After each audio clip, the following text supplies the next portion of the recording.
Okay तो बच्चों हम लोग अगेन नया एक टॉपिक जो पिछला थोड़ा सा हमने पढ़ा हुआ है वही आगे कंटिन्यू करने वाले हैं। और टॉपिक का नाम आपको पता है, क्या नाम है टॉपिक का?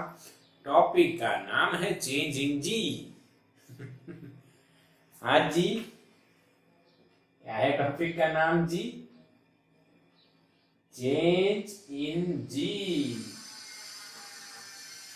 क्या है भाई? चेंज इन जी।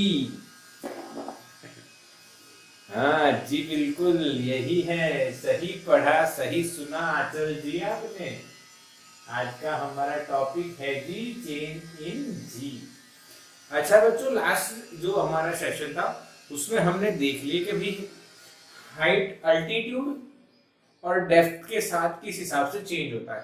तो एक बार रिवीजन ले लेते हैं छोटा सा। आप अल्टीट्यूड की बात करते हो तो G of H is equals to g upon 1 plus h by re whole square. This equation for any height. But suppose if h is less than re, then the equation becomes g of h is equals to g into the bracket 1 minus 2h by re. This is another equation. Okay, so these two equations you have to remember for change in g with altitude. Okay, दूसरा हमने क्या देखा था? Change in g with depth. Depth के साथ कितना change होता है, तो उसमें दो इक्वेशन है।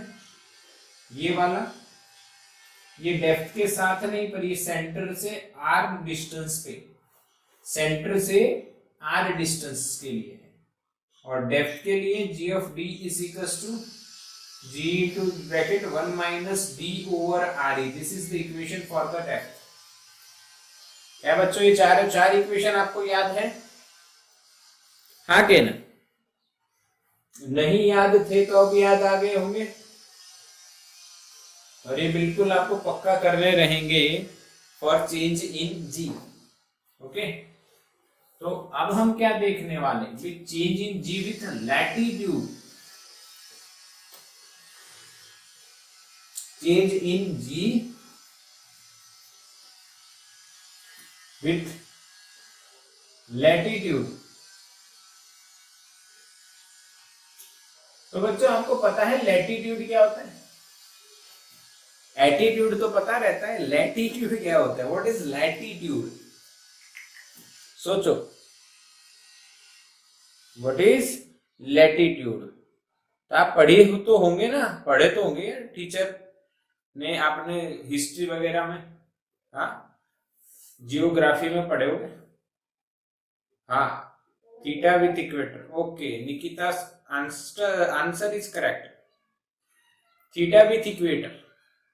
बट आपको ऐसे भी पता होगा ना, आरडी लाइन या वर्टिकल या हॉरिजॉन्टल लाइन, ऐसा याद है किसी को?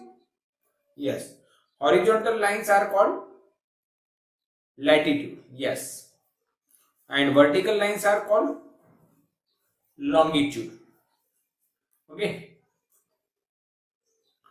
so that we have to think about these two things. Why they required? They required to find out the place on the earth, latitude and longitude, or you can say longitude also. Okay, as per your pronunciation. Okay, आपको जो पसंद आए, पर ये दो चीजें latitude और longitude मैं लॉन्गिट्यूड बोलूंगा, ठीक है? ये दोनों आपको अर्थ के ऊपर कोई प्लेस फाइंड करना है तो ये दोनों जरूरी है, ठीक है? तो कैसे, ये भी आपको पता है भाई कि अगर आप 2D में कोई चीज ढूंढते हो तो आपको दो एक्सिस चाहिए, उसी तरह ये भी दो एंगल्स। तो हम किसकी बात करेंगे सिर्फ आज? लैटिट्यूड। अच्छा, यानी आप इसको ऐसा भी कह सकते हो, if we consider rotational motion of the earth, then this theory comes in the picture. Okay, so in this theory we are thinking that Earth is rotating, okay, and we have to consider that rotation also, okay, so that this theory comes here. Okay, now let's draw the picture or diagram for this. Okay, first of all, this is the center of the earth and this is equator and this is axis of rotation.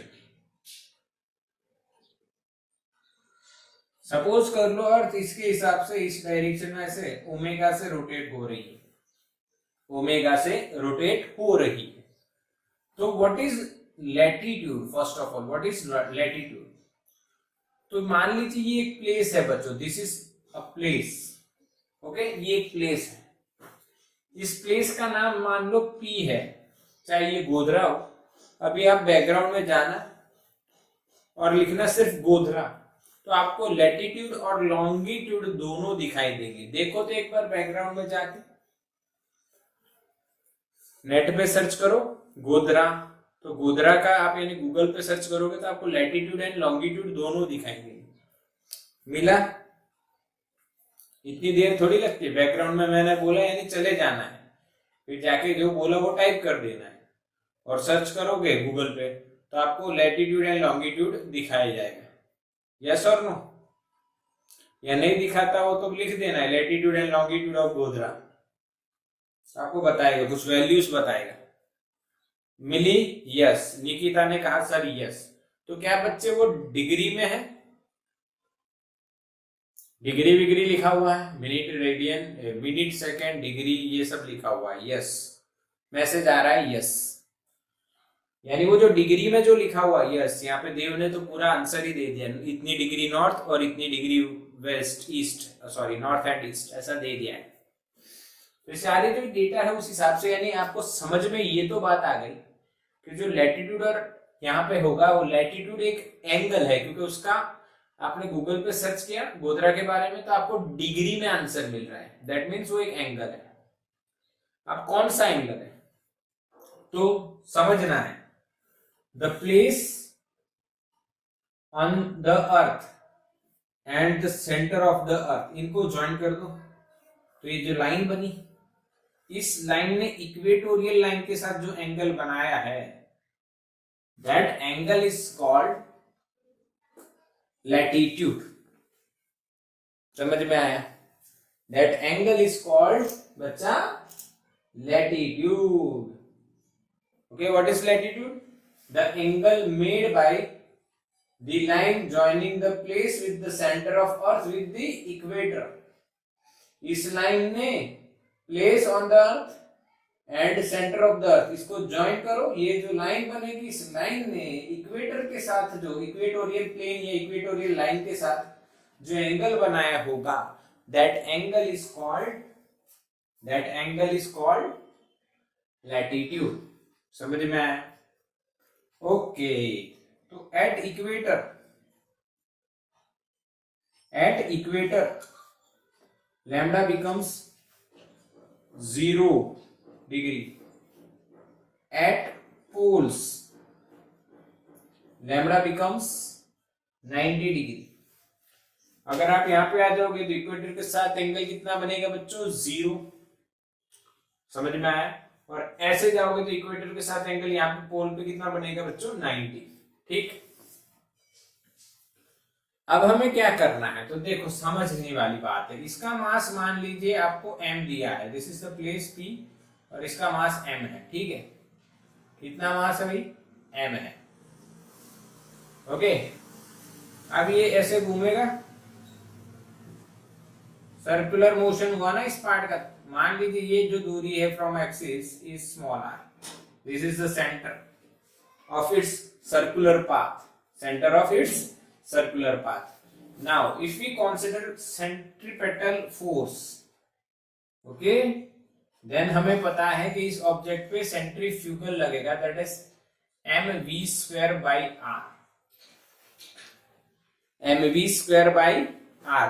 कोई object अर्थ की surface पे है और वो घूम रही है अर्थ, तो उसको डर लगेगा बाहर चले जाने का, तो this is that force mv square over r, centrifugal. Yes और नो बच्चों? हाँ कि ना? mv square over r। But आप v की जगह वॉर रखो तो you will gate m omega square into r, m omega square into r। समझ में आया ना? v की जगह ओमेगा इंटू r स्क्वायर है, पर एक r कट हो जाएगा। अब देखो, आपको पता है इस पे सेंटर की ओर mg लग रहा है। This is weight force mg और gravitational force on the m mass by the earth. Okay, अब हम यहाँ पे देखें बच्चों, इसको मैं आगे एक्सपांड कर रहा हूं। तो ये लैम्बडा है, तो ये लैम्बडा हो गया। अब यहाँ पे दूसरा एक और फोर्स लग रहा है, यानी रिजल्टेंट फोर्स अब चेंज हो जाएगा if we consider the rotational motion of the earth. अगर हम लोग रोटेशनल मोशन कंसीडर नहीं कर रहे हैं तो अर्थ का जो फोर्स है मेरे बच्चों वो mg ही रहेगा। हाँ कि ना? कितना रहेगा मेरे बच्चों? mg ही रहेगा। अर्थ का force on this object mg रहेगा। But now if we are considering the rotational motion of the earth, then we have to take this into consideration. This is centrifugal force, okay, due to the circular motion, okay, or rotational motion. Now if you consider this component of this force, then we can say omega square, this one is r, and this one is cos lambda. This is the along the line joining the place with the centre of the अर्थ। इस line में हमारे पास अब दो force हो गए। अब बताओ ये ऑब्जेक्ट कहां पड़ा रहता है? हाँ बच्चों, अगर मैं ऐसा लिखूं, इफ सपोज करते हैं, सपोज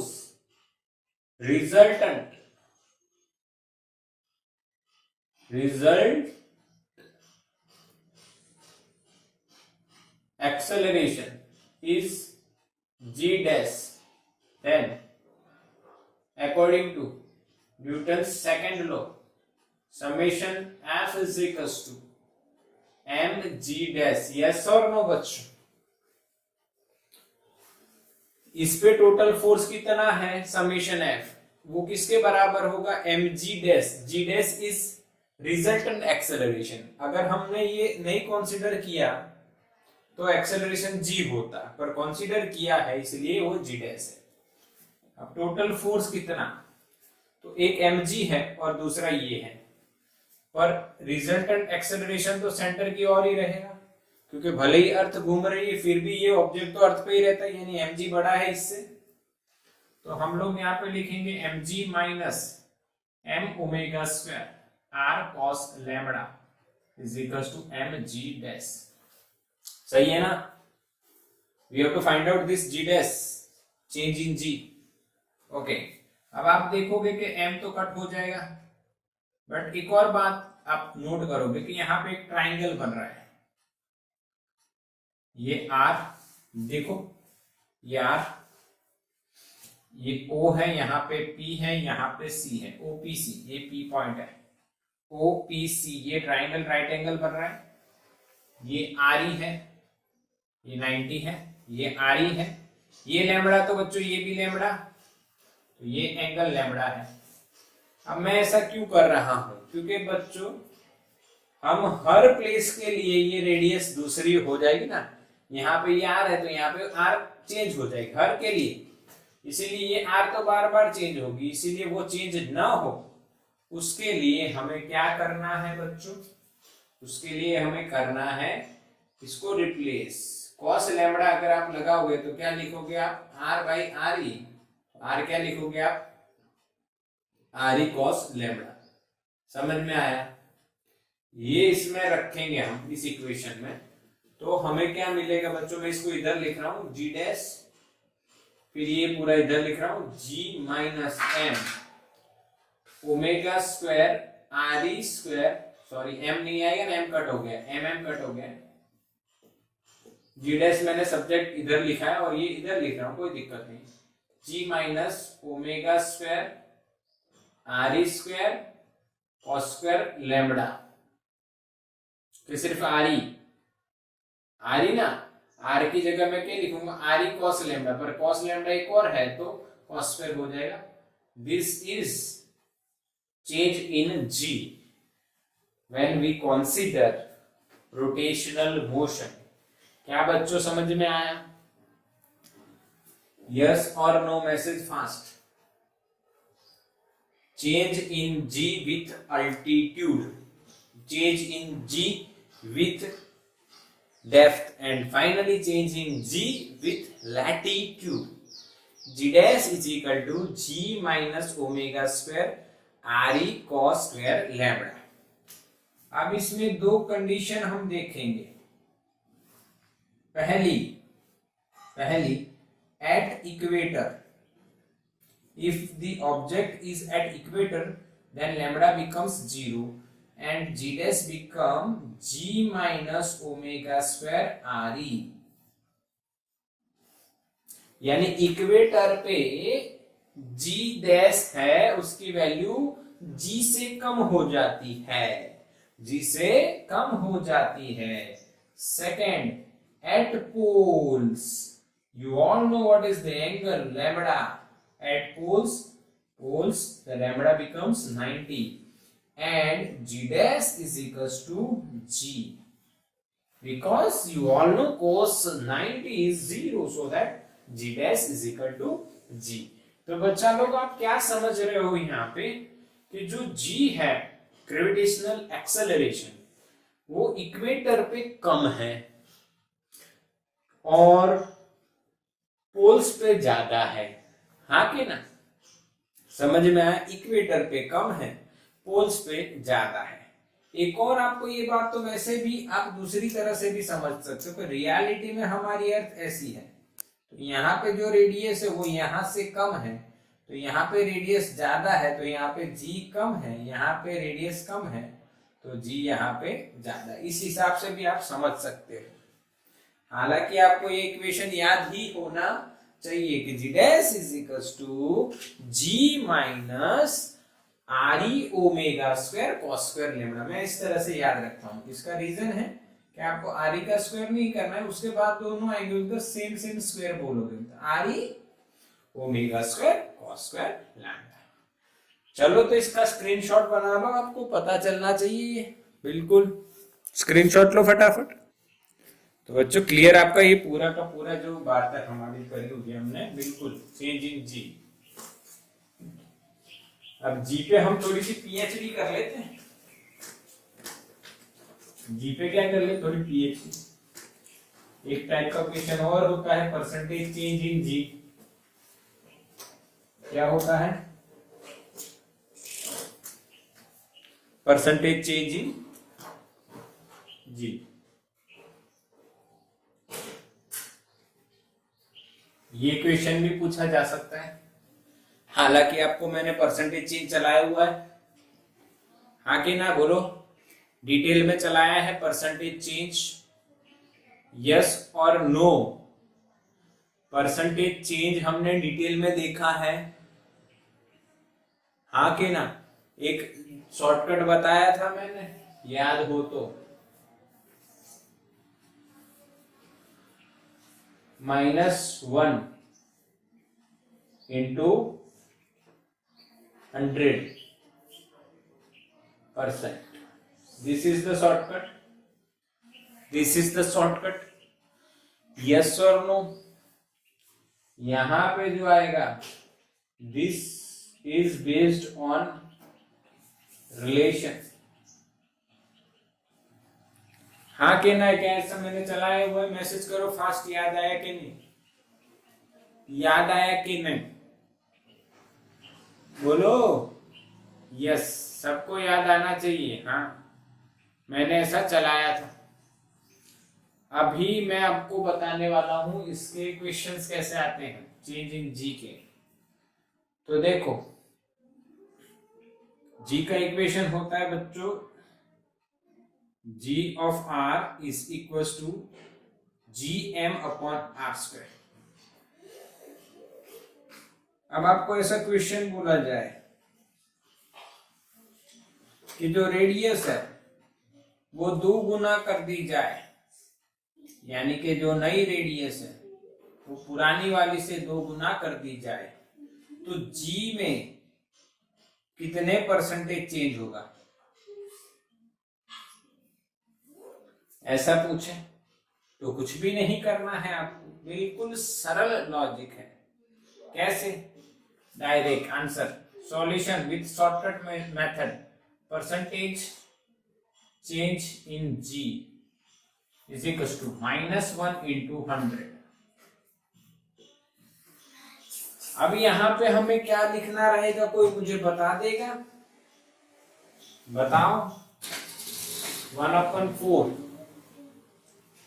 कैसे नहीं पता आपको, वो आपकी प्रॉब्लम। हाँ के ना, यस और नो? हाँ, सबको पता है। देखो कैसे, जी का आर के साथ का रिलेशन देखो तो 1/r², यानी 1/r² आ गया। पर आपको सिर्फ ये लिखना है कि वो कितना गुना हुआ है, तो कि 2 गुना हुआ है आर, तो आर का स्क्वायर क्या हो जाएगा? 4। हाँ, अगर r 2 गुना है तो 1/r² 1/r² क्या होगा? 2r का स्क्वायर, तो 2 का स्क्वायर 4, तो 1/4। एक में से चौथा भाग जाए तो -0.75 बच जाए, दिस इज 100, तो वी विल गेट -75%। यस और नो? हाँ के ना? यस, सही है। माइनस क्या इंडिकेट कर रहा है? Decrease in g. माइनस क्या इंडिकेट कर रहा है? Decrease in g. हालांकि अब आप ऐसा सोचोगे, सर इक्वेशन मास पे बता दो, तो मास को अगर मैंने 2 गुना किया तो जी भी 2 गुना हो जाएगा, इसका कोई रिलेशन बनाने की जरूरत नहीं है, क्योंकि डायरेक्टली प्रोपोर्शन में है। तो अगर मास 2 गुना हुआ तो जी भी 2 गुना हो जाएगा, उसको कुछ लिखने की जरूरत नहीं है। जी डैश भी कितना गुना हो जाएगा? 2 गुना। यानी m में 100% इंक्रीज हुआ तो g में भी 100% इंक्रीज होगा। यस और नो? क्लियर है?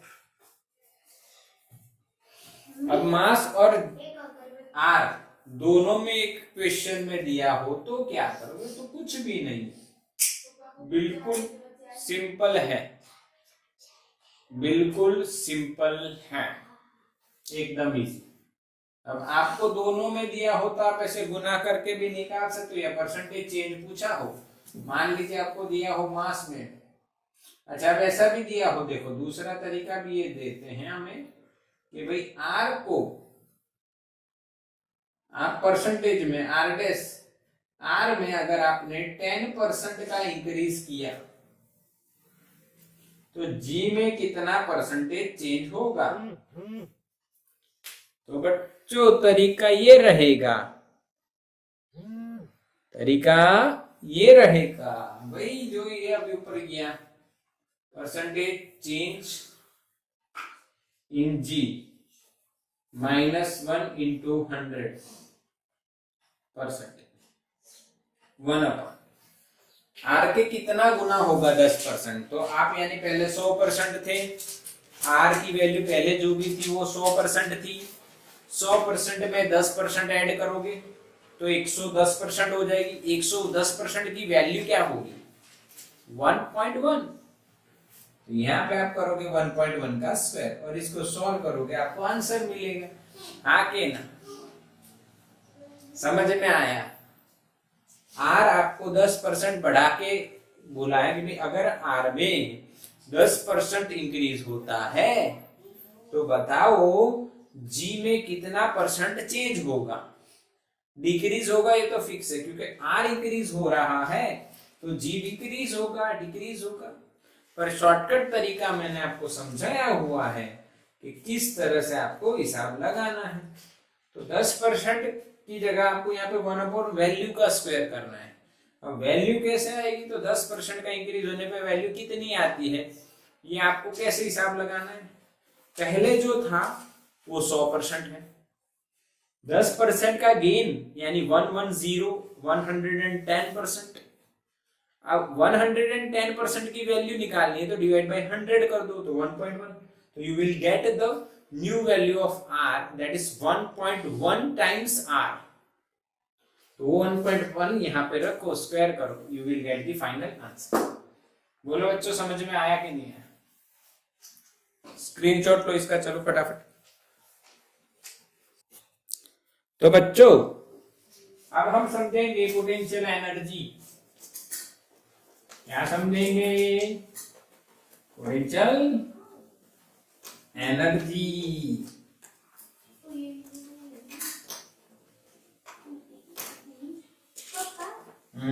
पोटेंशियल एनर्जी, चलो समझते हैं।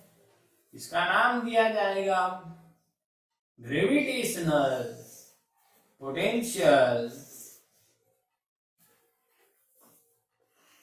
एनर्जी।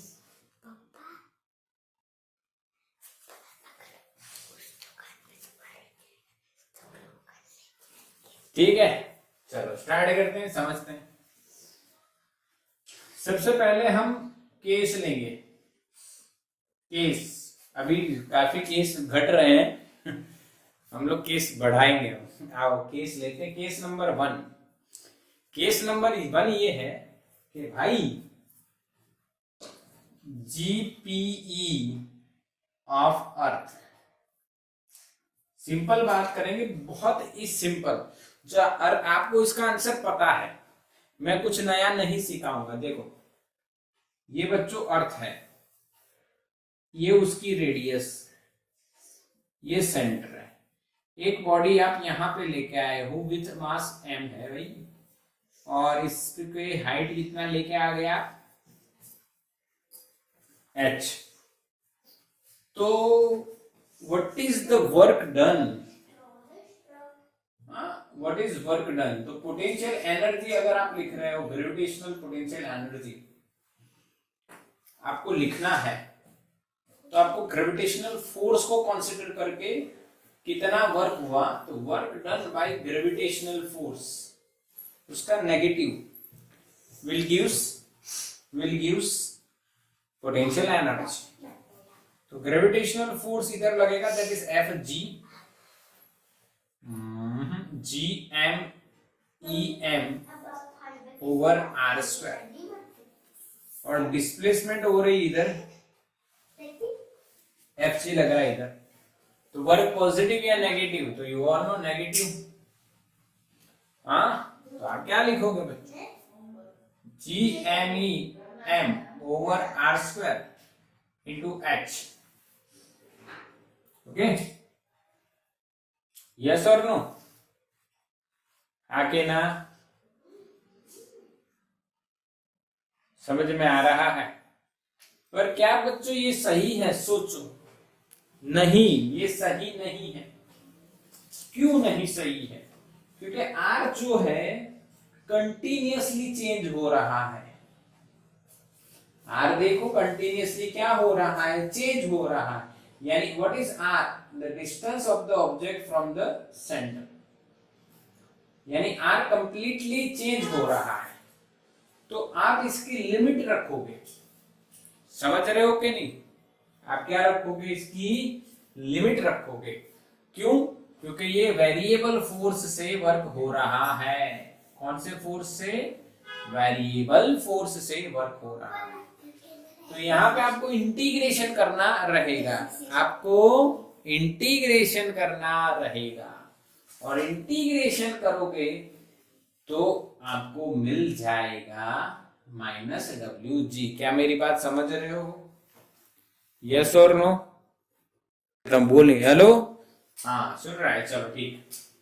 अब मैंने आपको जो बताया वो आप समझे कि आप डायरेक्टली एफ डॉट एच नहीं कर सकते, बिकॉज ये जो ग्रेविटेशनल फोर्स है वो यहाँ पे चेंज होता रहेगा। दैट्स वाई हमें इंटीग्रेशन करना रहेगा। इंटीग्रेशन करेंगे हम किसका? F G dot D are का। अब एफ जी लग रहा है नीचे, डी आर करेंगे ऊपर डिस्प्लेसमेंट, तो माइनस माइनस क्या हो जाएगा, आपको प्लस मिल जाएगा। अच्छा, एफ जी की वैल्यू लिखोगे G M E M over are square into D R, ये माइनस था और इसका 180 एंगल, इसलिए माइनस माइनस प्लस हो जाएगा, एफ जी नीचे और डिस्प्लेसमेंट ऊपर करना है। अच्छा, अब करवा कहां से रहे हो, तो आप अगर इसको रेफरेंस पॉइंट मानो तो यहां पे 0 और यहां पे h आप लिख सकते हो, ठीक है। तो G M E M into the bracket 1/r² का इंटीग्रेशन -1/r होता है। यस और नो, सही लिखा या नहीं? हाँ के ना, बोलो समझ में आया? ये बनेगा 0 से h, सही है? सही है कि नहीं? बोला हाँ के ना? यस। अच्छा, तो अब इसकी वैल्यू आप रखोगे तो आपको मिलेगा G M E M upper limit minus lower limit, you will get -1/h -1/0। ये तो जब आप देखोगे तो ये तो इनफाइनाइट हो गया, तो सर ये कंसेप्ट तो गलत हो गया। हाँ के ना? यस और नो? आप सोचे कि ये कंसेप्ट तो सर बिल्कुल गलत हो गया, क्योंकि 1/0 आएगा, दैट इज इनफाइनाइट, तो ये गलत कैसे हुआ? हालांकि हमारी सोच सही थी, हमारी सोच बिल्कुल सही थी, फिर भी ये गलत आ रहा है। तो मैंने आपको ऐसा क्यों बताया कि ये गलत आ रहा है, इसका रीजन आप समझो बच्चों। यहां पे डेफिनेशन अब क्यों ऐसी बनाई गई, ऐसा आपको पता लग जाएगा। ग्रेविटेशनल पोटेंशियल एनर्जी की जो डेफिनेशन है ऐसी क्यों बनाई गई है, क्योंकि अगर आप नॉर्मल प्रोसीजर करते हो तो you will get the infinite answer, तो ये सही रास्ता नहीं है। तो डिफाइन ऐसे किया गया है, ध्यान से देखना है आपको, यहां पे ये सही बात है, पर इस ऑब्जेक्ट को हम अर्थ पे से एच पे ले जाते हैं, पर रियलिटी में डेफिनेशन ये है कि हम इनफाइनाइट से लाते हैं। कहां से लाते हैं? इनफाइनाइट से। This is called work done bye potential energy, gravitational potential energy, इसको बोला जाएगा ग्रेविटेशनल पोटेंशियल। क्या मेरी बात समझ रहे हो? अब देखो, what is work done in bringing body from infinite to are?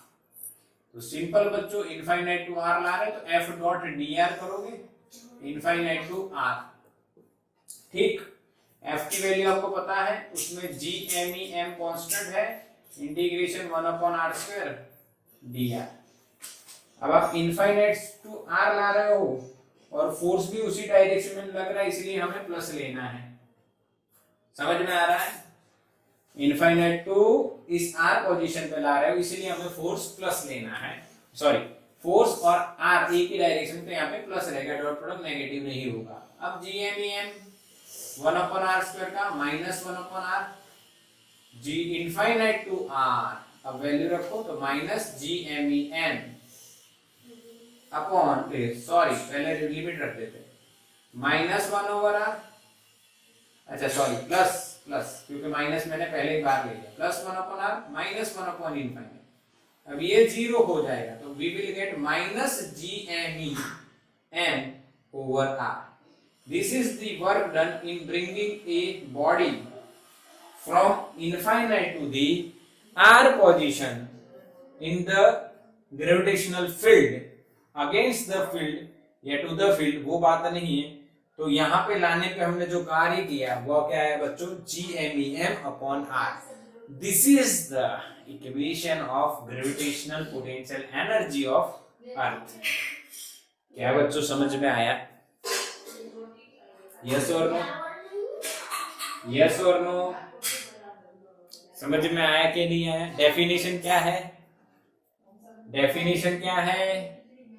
Work required to be done in bringing a mass m from the infinite position,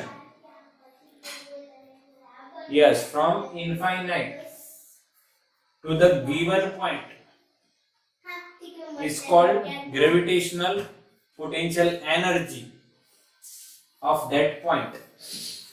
समझ में आया? यस और नो? आपका जो डाउट है वो क्लियर हुआ? एमजीएच भी करेक्ट ही है बच्चों, एमजीएच कोई गलत नहीं है, एमजीएच भी कोई गलत नहीं है।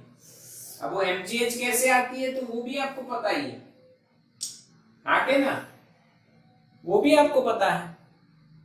एमजीएच हमने लाके बताई है ना आपको चैप्टर 6 में, वो भी सही है, ये भी सही है, दोनों एक ही है, दोनों एक ही है। इसका स्क्रीनशॉट लो फटाफट। चलो हो गए बच्चों?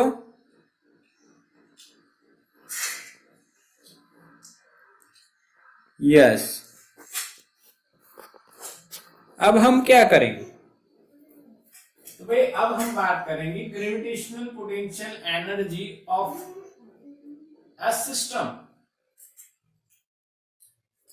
Of masses. यही करेंगे सेम टू सेम, कोई दिक्कत नहीं, पर अब इसमें हम थोड़ा सा चेंज कर देंगे, यही होगा बच्चों, सेम यही होगा। देखो, और 12th में आप पढ़े हो, 12th में आप पढ़े हो, सॉरी कुछ बच्चे 12th के भी बैठे हैं, नहीं 12th वाले बच्चे भी पढ़े हैं, और 11th वाले 12th में पढ़ेंगे कि भाई अगर 12th वाले जो बच्चे उनको पता है कि हमने सिस्टम ऑफ चार्जेस के बारे में बात किया है। किसके बारे में बात किया है? System of charges. उसमें भी ऐसा ही है, देखो यहाँ पे सिस्टम ऑफ मासेस हम बना रहे हैं, this is x and this is y, और this one is z, this is origin. अब यहाँ पे हम लोग इनफाइनाइट से दो मास ला रहे हैं, कौन है? एक m1 है, दूसरा m2 है। एक को हम r1 पोजीशन पे लाएंगे और दूसरे को हम r2 पोजीशन पे लाएंगे। समझना है, समझना है, बिल्कुल क्लियर करना है बच्चों। ओके बच्चों, क्लियर है ना? अब देखो, इसकी अपनी ही मजा है।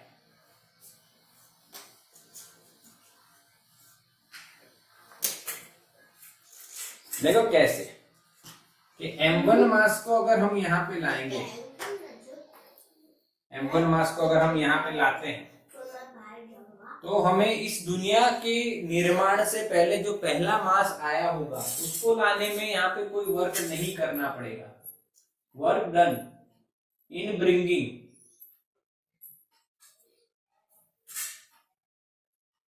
m1, w1 is 0। क्यों नहीं वर्क करना पड़ेगा? क्योंकि कोई ग्रेविटेशनल फील्ड ही नहीं है, यानी इसको यहाँ पे रखने के लिए हमें कोई वर्क नहीं करना पड़ेगा, क्योंकि यहाँ पे लाए पर हमें किसी फील्ड के अगेंस्ट वर्क नहीं करना पड़ा। अगर मान लीजिए आप ये इसको इधर ला रहे हो तो आपको फील्ड के अगेंस्ट वर्क करना पड़ता है, यहाँ पे कोई वर्क नहीं करना पड़ा।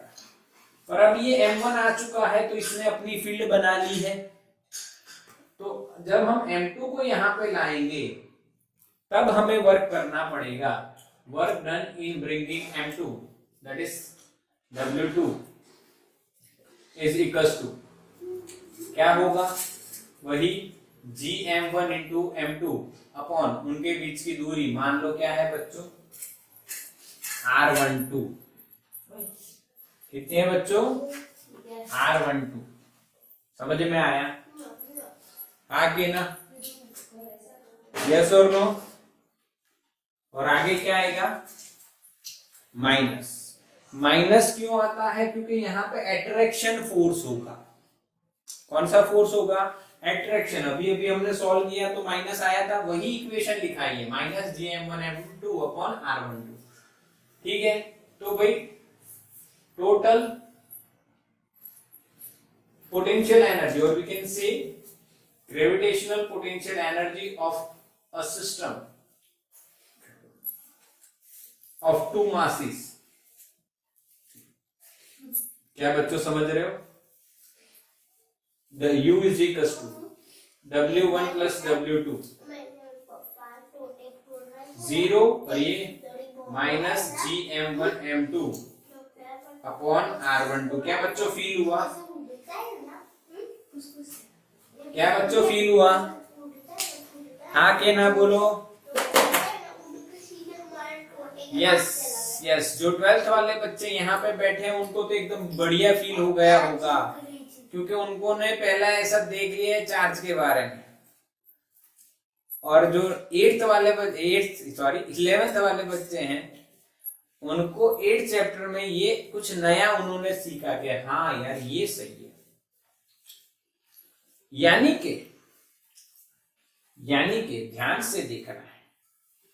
अब मैं यहाँ पे क्या बता रहा हूं, हमने M2 को लाने के लिए जो काम किया उसमें ये M2 के साथ जो मल्टीप्लाई होती क्वांटिटी है इसको बोलते हैं जीपी, ग्रेविटेशनल पोटेंशियल।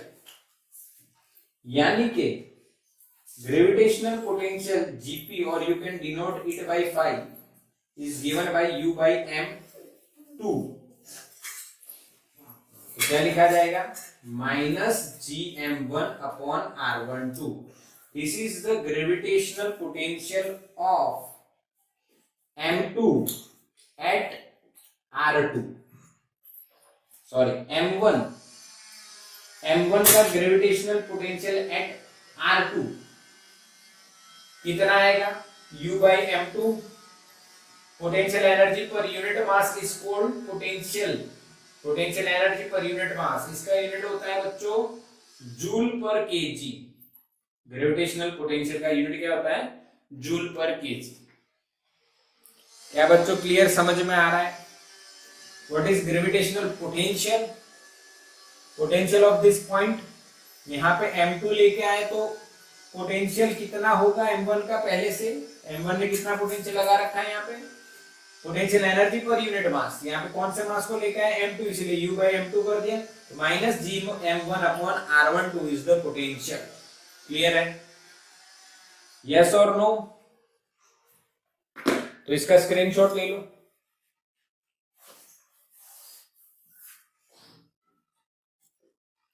ओके, अब देखो इसका एक शॉर्टकट बताता हूं आपको, शॉर्टकट बताता हूं इसका। यानी अब आपको क्या याद रखना है ये समझ लो। अब शॉर्टकट पूरी थ्योरी का, अभी तो आपको लगा होगा कि ये कैसे हुआ, क्या हुआ, फिर से देखना पड़ेगा। अब शॉर्टकट बताता हूं। देखो ये एक M मास है, ठीक है, तो इसके आसपास कुछ R डिस्टेंस पे आप बात करो तो ग्रेविटेशनल पोटेंशियल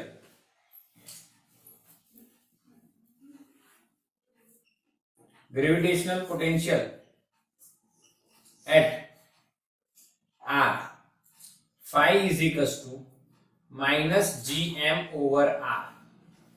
ठीक, अब अगर यहाँ पे आपने स्मॉल m मास लेके आ गए तो वही ग्रेविटेशनल पोटेंशियल एनर्जी बन जाएगी, that is G minus GM over R, जो पोटेंशियल था, इनटू M। ठीक है, तो यहाँ पे आपको क्या करना है बच्चों? तो यहाँ पे आपको जोड़ियां बनाना है। अगर एक से ज्यादा हुए तो मान लो एक M1 है, एक M2 है, एक M3 है, इनके बीच की दूरी R12 है, इनके बीच की दूरी R23 है, इनके बीच की दूरी R13 है। तो सिस्टम ऑफ मास जो है पूरी, उनकी पोटेंशियल एनर्जी क्या होगी? देखो ध्यान से, इनकी जोड़ी GM1 M2 अपॉन उनके बीच का distance R12, that is minus GM2 M3 upon R23, और तीसरी जो पैर बन रही है minus GM1 M3 over R13। This is the answer. आगे ना, बिल्कुल क्लियर है। हाँ, यानी अगर दो थे तो क्या लिख रहे थे आप लोग? पहले का मास, ये कैपिटल एम है, मैंने लिखा है, और दूसरे का मास, या इसको आप ऐसे भी लिख सकते हो फाई एम। पर अगर तीन हो तो एक दो, दो तीन और एक तीन, ऐसे पैर्स बनानी और आंसर लिख देना है। बोलो समझ में आया? अगर हेक्सागोन हो तो उस हिसाब से लिख देना। ये मुस्तफा हेक्सागोन, तो अगर हेक्सागोन है तो उस हिसाब से कर लेना।